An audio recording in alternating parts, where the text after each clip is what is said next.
Certificação é um assunto bem complexo e muitas das vezes polêmico.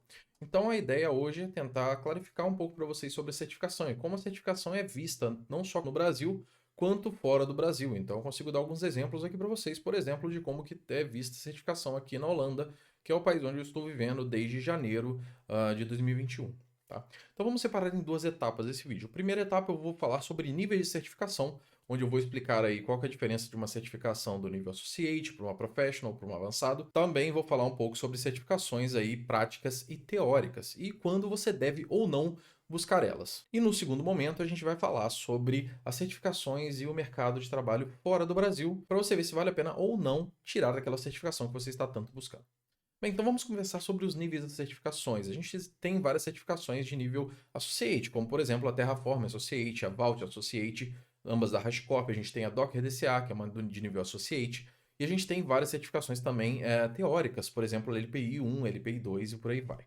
Nós temos também certificações de nível Professional, como por exemplo a AWS Certified Solutions Architect Professional. Ela é um nível um pouco mais avançado. Nós temos também, por exemplo, a LPI 2, que ela entraria aí nessa área de certificação do nível Professional. E nós temos algumas certificações de níveis avançados, como por exemplo a CKA, que é a Certified Kubernetes Administrator. Nós temos também a CKAD, que é a Application Development para Kubernetes. Nós temos também certificações como a LPI 3 e dentre várias outras, tudo bem? Então, como é que funciona essas certificações? Se você é um profissional que está querendo entrar na área, beleza, você pode fazer uma certificação do nível Associate que vai valer muito a pena para você.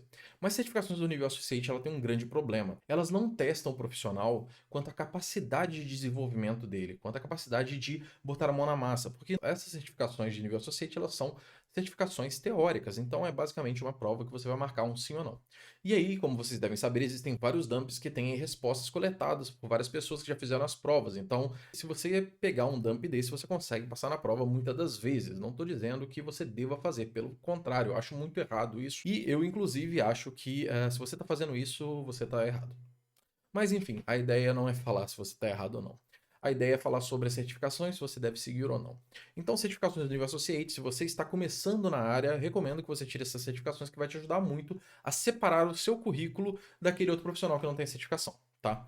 Deixando bem claro, pessoal, certificação de nível Associate só vale para isso. Vai te destacar de um profissional que não tem essa certificação numa pilha de currículos, por exemplo, de um processo seletivo. Certificações, por exemplo, como a LPI 1, elas também existem vários dumps aí na internet. Tem vários sites que você consegue pegar e passar na prova. Eu já conheci um profissional que era LPI 2 e o cara não sabia dar um SSH na máquina. Então, sim, é possível, infelizmente, e isso tira o valor das certificações. Se hoje as certificações como a LPI 1, como o Terraform Associate, ou certificações mais básicas, não tem tanto valor, é por culpa dessas pessoas que geram aí esses dumps e deixam disponíveis na internet. As certificações de nível professional já são um pouco mais bem vistas, porque existem também dumps. Você consegue também pegar e decorar aí as respostas e passar. Então elas são um pouco mais focadas. Então existem algumas questões aí que podem, mesmo que a pessoa tente decorar, ela vai se enrolar e pode acabar não passando. Então ela tem um pouco mais de validade. E aí a gente tem as certificações de nível mais avançadas e as certificações práticas, como por exemplo as certificações da Red Hat ou a CKAD. Eu, inclusive, acho que essas certificações de nível mais avançado, ou inclusive as práticas, né, que você tem que fazer no laboratório, que você precisa resolver um problema de verdade, elas têm mais validade, porque essa sim vai mostrar se você sabe ou não meter a mão lá e resolver o problema. Então, sim, essas certificações têm mais validade. Resumindo, pessoal, para quem quer começar na área, uma certificação de Associate vai ajudar muito. Se você já tem uma carreira consolidada, se você já tem experiência, fazer uma certificação Associate pode ser nada mais do que uma perda de dinheiro. Infelizmente, essa é a realidade. Porque ela não irá provar nada. Então, se você tiver, por exemplo, um código no GitHub mostrando algum determinado conteúdo, ou até mesmo um vídeo no YouTube explicando sobre um assunto, pode provar muito mais do que uma certificação desse nível, tá? Não estou dizendo que se você tem essa certificação, ela não vale de nada, tá, pessoal? Só estou deixando claro para qual é o público foco das certificações Associate. Inclusive, se você abrir um dos sites das certificações, você vai ver que essas certificações são ditas para pessoas que estão iniciando ou têm até 6 meses de experiência com a ferramenta. Agora vamos falar um pouco sobre a certificação e o mercado de trabalho no exterior. Eu fiz diversos processos seletivos aqui para a Holanda anteriormente e nenhum desses processos eu tive boas experiências com relação às certificações, tá? Eu tinha a certificação do Docker DCA, que é de nível Associate, eu tenho a certificação LPI 1, eu tenho a certificação LPI DevOps, que ela é um nível um pouco mais avançado, porém, todas as vezes que eu participei de processos seletivos aqui, isso eu estou deixando bem claro aqui, que isso é uma experiência que eu tive e que eu vejo que vários amigos meus também tiveram, boa parte dos processos perguntaram para mim se eu tinha alguma experiência com a ferramenta X ou Y.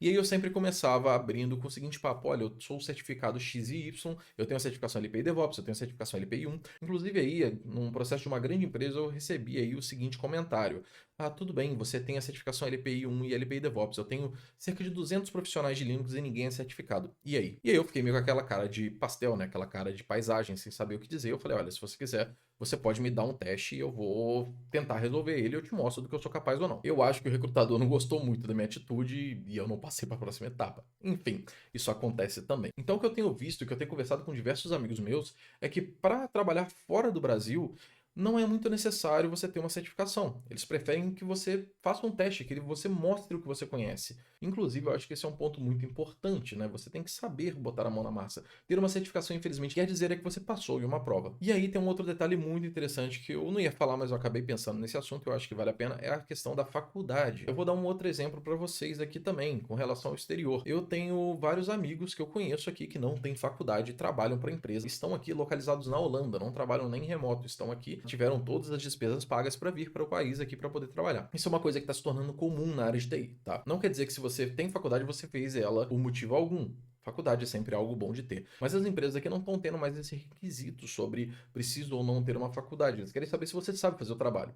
Inclusive porque o mercado está crescendo muito rápido. A área de TI, principalmente com a pandemia, evoluiu muito. Então existem muito mais vagas do que profissionais. Então você não consegue basicamente exigir aí que todos os profissionais tenham uma faculdade, sendo que você tem que ter no mínimo 2 anos para fazer uma faculdade do nível de tecnólogo, 2 anos a 2 anos e meio, e uma faculdade do nível de bacharelado, você precisa de 4 anos e meio, 5 anos ou até mais, dependendo da faculdade. Eu tenho uma faculdade de engenharia da computação, eu tenho uma pós-graduação em engenharia de redes, e eu sinceramente acho que foi legal, foi muito bacana, porque eu conheci boas pessoas. Serviu muito para me fortalecer como pessoa, tá? Como ser humano, mas talvez não no conhecimento técnico, porque a faculdade de engenharia de redes, por exemplo, a pós-graduação, eu conheci muita gente legal, mas eu acho que não foi algo que eu aproveitei ao extremo. A faculdade de engenharia da computação foi bem bacana, sim, fez eu firmar os meus pés na área e achar que era isso mesmo que eu queria fazer na minha vida, mas é aquela máxima, eu não uso 90% do que eu aprendi na faculdade. Mas tem um detalhe que é muito importante, que a faculdade vai te ensinar e vai te forçar a saber a ler. Isso, para quem me segue no Twitter, ou no Instagram, ou no LinkedIn, vê que eu falo muito sobre isso. Uma coisa que eu acho que falta muito no profissional de TI hoje é saber ler. Mas qual o sentido de saber ler, Caio? Saber ler e interpretar um erro. Eu vejo muita gente que tem, às vezes, um problema que está escrito lá na cara. O problema é: estou com um problema de acesso a um diretório. E a pessoa não sabe o que fazer porque ela não soube ler e interpretar esse detalhe. Então, assim, a faculdade ajuda muito. E esse ponto é um ponto que eu acho que, infelizmente, hoje ainda não existe nada que substitua isso, que são as partes de pesquisas científicas. Elas te ajudam muito a saber como que você procura dados, seja na internet ou em livros, e como que você consegue pegar e apresentar esses dados também numa forma de um trabalho, de uma apresentação, de um TCC. E também a ler as coisas. Então, assim, cara, eu acho que hoje, se eu pudesse apontar aí o ponto alto da minha formação, com certeza não seria os conteúdos técnicos, seriam basicamente aí a parte de documentação e oratória. Isso me ajudou muito e continua me ajudando. Hoje eu sou um cara que eu sou apaixonado em escrever documentações, inclusive esse é um dos motivos de eu ter começado o blog e o canal do YouTube, porque eu gosto de explicar. E a faculdade me ajudou muito a ter esse foco. Bem, pessoal, a ideia do vídeo de hoje era esse, eu queria trazer esse conteúdo para vocês. Eu acho que eu falei até mais do que eu deveria falar, tem alguns assuntos que eu queria destrinchar em alguns outros vídeos, provavelmente eu vou trazer esses assuntos novamente num outro vídeo sendo mais específico, tá? Se vocês gostaram desse conteúdo, deixa o joinha aí, compartilhem com seus amigos. Se você não está inscrito, se inscreve no canal, eu tô sempre trazendo conteúdo novo para vocês. E se vocês acharem legal esse tipo de conteúdo, simplesmente acharem que não, Caio, eu não quero saber desse conteúdo teórico, eu quero saber só de conteúdo técnico, eu quero fazer deploy. Fala aí também, porque eu vejo o que é que eu faço e trago para vocês, beleza? Eu vou trazer um outro vídeo, se tudo der certo, na próxima semana, tá bom? Na primeira semana de outubro, que vai ser aí um conteúdo muito bacana para vocês, que eu já tinha comentado no Twitter, para quem me segue, mas eu não vou dar muito spoiler, beleza? Sigam aí que vocês vão ver aí um conteúdo bem bacana para vocês aplicarem no dia a dia, que vai ajudar muito vocês no trabalho e também vai ajudar vocês a escreverem melhores documentações. Acabou que eu dei um spoiler, mas enfim, é isso aí. Então ficamos por aqui e valeu!